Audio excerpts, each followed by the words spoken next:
According to report, the Global Health Body said it was conducting further investigation with the company and regulatory authorities in India. Laboratory analysis of sample of each of the 4 products confirmed that they contain unacceptable amounts of diethylene glycol and ethylene glycol as contaminants, the WHO said, and warned that while the contested products have so far been found in the West African nation, the same could have been distributed to the other countries. A senior health ministry official confirmed to the Hindu that the WHO on September 29 informed the Drugs Controller General of India that it was providing technical assistance and advice to the Gambia where children were suspected to have died, and a significant contributing factor was suspected to be the use of medicine which may have been contaminated with diethylene glycol or ethylene glycol. Urgent investigation in the matter had been taken up by the drug regulator with the state regulatory authorities immediately after receiving communication from the WHO based on the available information, the official said. The official added that while all required steps would be taken in the matter as a robust national regulatory authority, WHO has been requested to share at the earliest with Central Drug Standard Control Organization the report on establishment of causal relation to death with the medical products in question, photographs of label's product, which is awaited. The drug regulator took up the matter immediately with the concerned state regulatory authority under whose jurisdiction the drug manufacturing unit is located. Further, a detailed investigation was launched to ascertain the fact details in the matter in collaboration with the state drug controller, Haryana, the official said. It is the practice that the importing country test these products on quality parameters and satisfies itself as to the quality of the products before they are released for usage in the country. The health ministry official further added that as per the tentative result received by the WHO, out of the 23 sample tests for where to the content diethylene glycol, ethylene glycol has indicated. It has also been informed by WHO that the certificate of analysis will be made available to WHO in near future and WHO will share it with India. At the same time, the exact one-to-one causal relation of death has not yet been provided by WHO, nor have the details of label's products been shared by WHO with Indian drug regulators, enabling it to confirm the identity source of the manufacturing of the product, he said.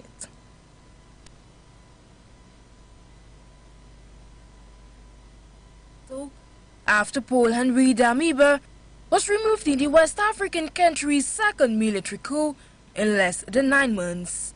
The announcement of his appointment as head of state, supreme head of the armed forces, was read out from an official statement on national television by a spokesperson for the military government, Captain Kiwen Sida Farouk Azari Sogo. The Sahelian nation had plunged into political turmoil on September 30 after a group of officers decided to remove Damiba due to his inability to deal with a worsening armed uprising, dissolved the transitional government and suspended the constitution. The statement further read, Traoré would now be the guarantor of national independence, territorial integrity and continuity of the state. On Sunday, Damiba agreed to step down after army officers announced his deposition. In January, Damiba, together with armed forces, had launched a coup against President Rochma Christian Kabore and appointed himself transitional head of state. Damiba, who is currently in Togo, had vowed to make security the country's top priority. Since 2015, Burkina Faso has been battling with an escalating wave of violence attributed to rebel fighters linked to both Al-Qaeda and the ISIS armed group, claiming hundreds of lives and displacing 2 million. It is his first call on the African soil 8 months after their country was invaded by Russia. Infrastructural, economical and many other damages the country has registered this far. To this effect, alone the country can't fully recover all that has been lost. Thus, there is the need to canvass for potential partners to help the country get back to its rails. though 2 months after his Prussian counterpart came calling. Particularly appreciate the proposal by the Vice President to arrange without delay contacts between sectoral ministries and agencies in Ukraine and Côte d'Ivoire to discuss specific projects that two of our countries can do together. We spoke about security, we spoke about agriculture, we spoke about trade and education, and we will be working on all of these issues. Western and Ukrainian diplomats have been desperately trying to get Africa to abandon its neutral stance in favor of Kiev in its war with Moscow. In June, in an attempt to rally the continent to its side, Ukraine's President Zelensky addressed the African Union via video link. The conflict has been blamed for contributing to the rising food and fuel prices, which has greatly affected developing countries. It's clear that here in Africa, Ivory Coast, we're going to feel that. Life has become more expensive. Petrol prices at the pumps have doubled. In the early days of the war, African students attempting to flee accused Ukrainian officials of racism and discrimination. Videos usually circulated on the social media on how blacks were being treated in Ukraine, but today, pushed on the wall, they are begging Africa for help. What a paradox about life on earth. Tricky, the whites are begging for help from the same people they rejected yesterday. Will they ever learn to accept blacks as humans? Only time alone shall tell. Ethiopia's government has accepted an invitation by the African Union to participate in peace talks aimed at ending a 2-year conflict with rival Tigrayan forces, the Prime Minister's National Security Advisor said on Wednesday. Tigrayan forces are yet to respond to the invitation for talks this weekend in South Africa, which will be the first formal negotiation between the two sides since the outbreak of war in November 2020, to diplomatic sources revealed. According to Redwan Hussein, the National Security Advisor to Prime Minister Abiy Ahmed, who wrote on Twitter, the Ethiopian government has accepted his invitation, which is in line with our principled position regarding the peaceful resolution of the conflict and the need to have talks without preconditions. Reports reveal that the African Union Commission Chair Musa Faki Mahamat also invited Debretsion Gabriel Michael, who leads Tigray's ruling political party, to the talks in a letter. The letter, which was dated October 1st, but Getachew read as a spokesperson for Debretsion Seekers People Liberation Front, said on Tuesday he was not aware of any imminent talks. The TPLF said last month it was ready for a ceasefire and will accept an African Union-led peace process after previously raising objections to AU proposals. Olusegun Obasanjo, the African Union High Representative to the Horn of Africa, will lead the negotiations with support from Kenyan former President Uhuru Kenyatta and former South African Deputy President Mumsuvi Mlambo-Ngcuka, according to the AU letter. Fighting resumed on August 24 after a 5-month ceasefire between March and August, while Prime Minister Abiy's government accuses the TPLF of trying to reassert Tigrayan dominance over Ethiopia. The TPLF forces accuses Abiy of over-centralizing power and oppressing Tigrayans. The statement was made on state television by Santiago Edu Hassan, Secretary General of the Ministry of Security. We have received instruction from His Excellency the President of the Republic to release the militants, including 53 residents in Malabo and 66 in Bata, the economic capital. No charge has been brought against them. If the President has pardoned these people, it is because of his humanism and because he is a supporter of peace, added the Secretary General of the Ministry of Security.